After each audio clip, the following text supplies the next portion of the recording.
আরও একটা লিকুইড এমব্রয়ডারির কাজ নিয়ে চলে এলাম। সামনেই শিবরাত্রি আসছে, তো ভাবলাম সেই রিলেটেডই কিছু একটা কাজ আপনাদের সাথে আজ শেয়ার করি।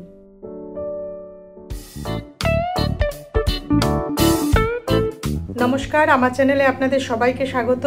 Welcome to my channel. White cotton কাপড়ের ওপরে শিব ঠাকুরের এই কিউট ছবিটাকে আমি প্রথমে ট্রেস করে নিয়েছি। এরপর ব্ল্যাক কালারের 3D কোণের সাহায্যে আমি হেয়ারগুলোকে ড্র করে নিচ্ছি। ঠিক সুতো বা থ্রেডের মতো কিন্তু কাজটাকে করতে হবে। অনেক সময়ই কাজ করতে গেলে কখনো কখনো কালারটা একটু বেশি বেরিয়ে যায় বা স্প্রেড হয়ে যায়, তো সেটাকে কিভাবে ঠিক করবেন সেটাও আমি এখানে দেখিয়ে দিচ্ছি। একটা সূচের সাহায্যে প্রথমে কালারগুলোকে আমি সরিয়ে নিচ্ছি, পরে জায়গাটা শুকিয়ে গেলে আমি হোয়াইট কালার করে নেব। এখানে পুরো পেন্টিংটাকে আমি কাঁথা স্টিচের স্টাইলে করছি, সেই জন্য ঠিক যেভাবে কাঁথা স্টিচ করে সেইভাবেই কিন্তু আমি ড্র করছি 3D কোণের সাহায্যে। আর এই টেকনিকটাকেই কিন্তু লিকুইড এমব্রয়ডারি বলা হয়। কাজ করতে করতে কিন্তু অনেক সময় ক্যামেরার দিকে খেয়াল রাখা যায় না, তো এক্ষেত্রেও সেটাই হয়েছে। কোনো একটা কারণে এই জায়গাটা একটু হেজি হয়ে গেছে। আশা করছি আপনারা বুঝতে পারছেন কাজটা।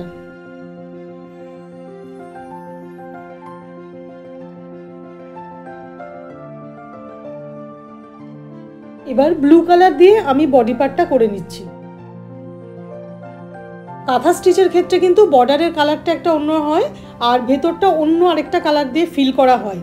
আমি এখানে সব জায়গায় ভেতরটা ফিল করিনি, শুধু আউটলাইনটাই করেছি। যে কোনো ফেস্টিভ্যালের আগেই কিন্তু সেই ধরনের কিছু ভিডিও আমি আপলোড করি। তো নর্মালি এর আগে আমি অন্য অনেক রকমভাবেই শিব ঠাকুর বানিয়েছি। এবার ভাবলাম একটু অন্যরকম একটা কিছু দেখানো যাক। লিকুইড এমব্রয়ডারির কনসেপ্টটা কিন্তু বেশ অন্যরকম আর একটু নতুনত্বও আছে, তাই জন্য আমি ভাবলাম যে আমি এইটার ওপরেই কিছু একটা কাজ করে দেখাই।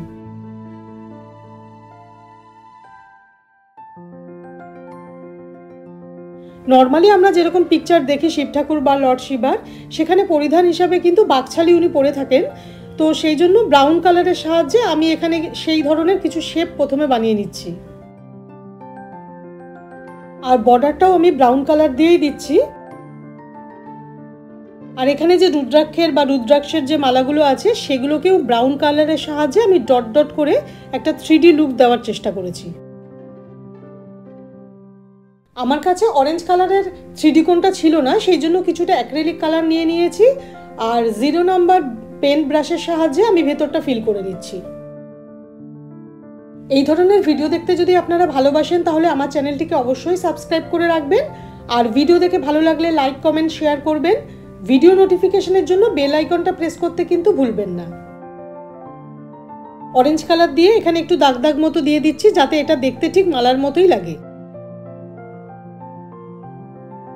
ফেসের ভিতরের অংশগুলোকে কিন্তু আমি পেন্ট ব্রাশের সাহায্যেই করছি, তবে এটা কিন্তু চাইলে 3D কোণের সাহায্যেও করা যায়।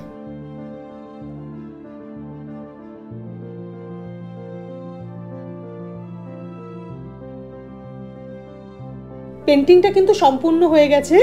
আমি যতটা পেরেছি আপনাদের ভালো করে ডিটেলসে বুঝিয়ে বলার চেষ্টা করেছি। আশা করি আপনাদের পেন্টিংটা ভালোই লেগেছে। আমাকে আপনারা জানাবেন এটা কেমন লেগেছে। আবার নতুন একটা ভিডিওতে আপনাদের সাথে দেখা হবে। নমস্কার, ভালো থাকবেন।